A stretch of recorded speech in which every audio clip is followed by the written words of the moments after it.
നമസ്കാരം. പാകിസ്ഥാനിൽ ഒരു വമ്പൻ ഒത്തുകൂടൽ നടക്കാൻ പോവുകയാണ്. എന്താണ് പാകിസ്ഥാനിൽ സംഭവിക്കാൻ പോകുന്നത്? നമുക്ക് പരിശോധിക്കാം വിശദമായി തന്നെ. ഒക്ടോബറിൽ SCO ഉച്ചകോടിക്ക് പാകിസ്ഥാൻ ആതിഥേയത്വം വഹിക്കാൻ ഒരുങ്ങുകയാണ്.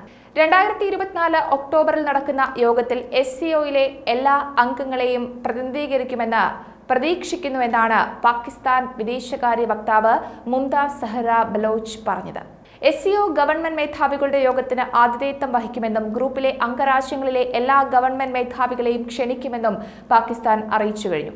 പാകിസ്ഥാൻ സന്ദർശിക്കാനും ഉച്ചകോടിയിൽ പങ്കെടുക്കാനും പ്രധാനമന്ത്രി നരേന്ദ്രമോദിയെ പാകിസ്ഥാൻ ക്ഷണിക്കുമോ എന്ന ചോദ്യത്തിന് ബലോച്ച് മറുപടി പറഞ്ഞത് ഇങ്ങനെയാണ്: അധ്യക്ഷ സ്ഥാനം പാകിസ്ഥാനുള്ളതാണ്. അതിനാൽ അധ്യക്ഷനെന്ന നിലയിൽ തങ്ങൾ എല്ലാ ഗവൺമെന്റ് തലവന്മാരെയും ക്ഷണിക്കും എന്നതാണ്.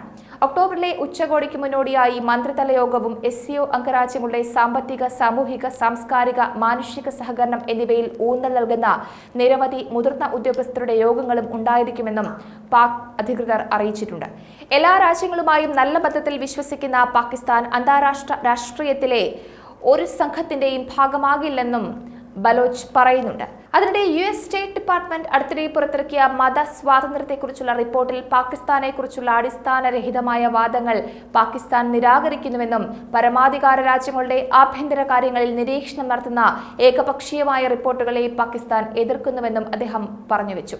അന്താരാഷ്ട്ര മതസ്വാതന്ത്ര്യത്തെ ഒരു രാജ്യത്തിന്റെ സാമൂഹികവും നിയമപരവുമായ വീക്ഷണകോണിൽ നിന്ന് വീക്ഷിക്കാൻ കഴിയില്ല എന്ന് തങ്ങൾ വിശ്വസിക്കുന്നുവെന്നാണ് പാകിസ്ഥാന്റെ പക്ഷം.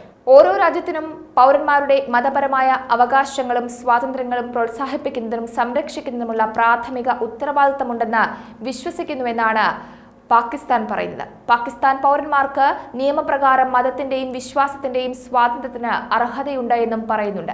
പാക് പ്രധാനമന്ത്രി ഷഹബാസ് ഷെരീഫിന്റെ തജിക്കിസ്ഥാൻ സന്ദർശന വേളയിൽ രാഷ്ട്രീയം, വ്യാപാരം, നിക്ഷേപം, ഊർജം, കണക്ടിവിറ്റി എന്നിവയുൾപ്പെടെ ഉഭയകക്ഷി സഹകരണത്തിന്റെ 5 തൂണുകളെ അടിസ്ഥാനമാക്കിയുള്ള പാകിസ്ഥാൻ തജിക്കിസ്ഥാൻ തന്ത്രപരമായ പങ്കാളിത്ത കരാറിലും ഇരു രാജ്യങ്ങളും ഒപ്പുവച്ചിരുന്നു.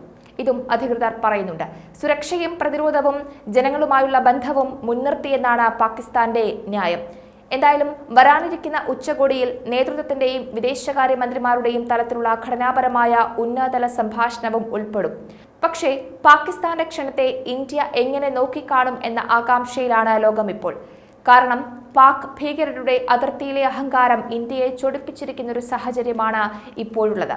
ഭീകരവാദത്തെ പാലൂട്ടി വളർത്തുന്ന പാകിസ്ഥാന്റെ ഒരു ഗിമിക്കിലും ഇന്ത്യ വീഴില്ല എന്നതാണ് യാഥാർത്ഥ്യം. കാരണം അത്രത്തോളം നെറികേടാണ് ഇന്ത്യയോടായി പാകിസ്ഥാൻ കാട്ടിയിട്ടുള്ളത്. കഴിഞ്ഞ ദിവസവും പ്രധാനമന്ത്രി പറഞ്ഞത് ഇങ്ങനെയാണ്: തീവ്രവാദത്തിന്റെ വെല്ലുവിളികൾ അത്യന്തം സങ്കീർണമായ പാതയാണ് ലോകത്തൊന്നാകെ തുറന്നിടുന്നത്. ഭീകരതയ്ക്കെതിരെ പോരാടുന്ന കാര്യത്തിൽ ഇന്ത്യക്ക് ഒരു ഇരട്ടത്താപ്പുമില്ല എന്നും അദ്ദേഹം പറഞ്ഞിരുന്നു. അതിർത്തി കടന്നുള്ള ഭീകരതയെക്കുറിച്ച് പാകിസ്ഥാനെ ശക്തമായി അദ്ദേഹം വിമർശിക്കുകയും ചെയ്തിരുന്നു. പല അംഗരാജ്യങ്ങളുടെയും വെല്ലുവിളികളിൽ തീവ്രവാദം ഏറ്റവും മുന്നിലായിരിക്കുമെന്നും പ്രധാനമന്ത്രി പറയുന്നുണ്ട്. പാകിസ്ഥാന്റെ പ്രകോപനങ്ങൾ, അനാവശ്യ കടന്നുകയറ്റങ്ങൾ മേഖലയിൽ വലിയ പ്രതിസന്ധിയാണ് ഉണ്ടാക്കിയിരിക്കുന്നത്. ഇന്ത്യയിലേക്കുള്ള നുഴഞ്ഞുകയറ്റത്തിന് ഭീകരരെ സഹായിക്കുന്നതിൽ പാകിസ്ഥാൻ മുൻപന്തിയിലാണ് എന്നും ഇന്ത്യൻ അധികൃതർ ഉറച്ച് പറയുന്നുണ്ട്. അതിർത്തി കടന്നുള്ള ഭീകരതയെക്കുറിച്ച് ഇന്ത്യക്ക് വ്യക്തമായ അനുഭവങ്ങളുമുണ്ട്. പല വിധത്തിൽ പാകിസ്ഥാൻ അശാന്തി ഇന്ത്യയിൽ പടർത്താൻ ശ്രമിക്കുന്നുമുണ്ട്. ഭീകരതയെ ന്യായീകരിക്കുവാനോ അംഗീകരിക്കാനോ ഇന്ത്യക്ക് കഴിയില്ല എന്നതാണ് വാസ്തവം.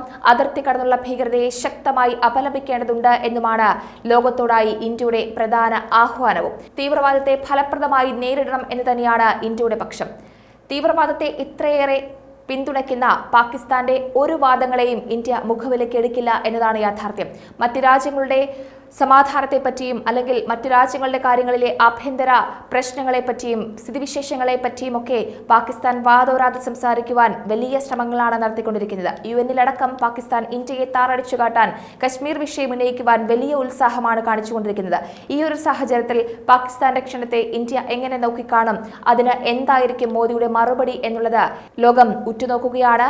മെച്ചപ്പെട്ട നീക്കങ്ങൾക്ക് പാകിസ്ഥാൻ മുന്നോട്ട് വരുന്നു എന്ന ഒരു മറ സൃഷ്ടിച്ചുകൊണ്ട് അതിന്റെ പിന്നണിയിൽ മറ്റു പല തന്ത്രങ്ങളുമാണ് പാകിസ്ഥാൻ നടത്തിക്കൊണ്ടിരിക്കുന്നത്. അത് ഇന്ത്യക്ക് വ്യക്തമായ ബോധ്യമുള്ളതുകൊണ്ട് തന്നെ ഇന്ത്യയുടെ നീക്കങ്ങളും അത്രമാത്രം സസൂക്ഷ്മമായ നിരീക്ഷണത്തിലൂന്നിയുള്ളതായിരിക്കും.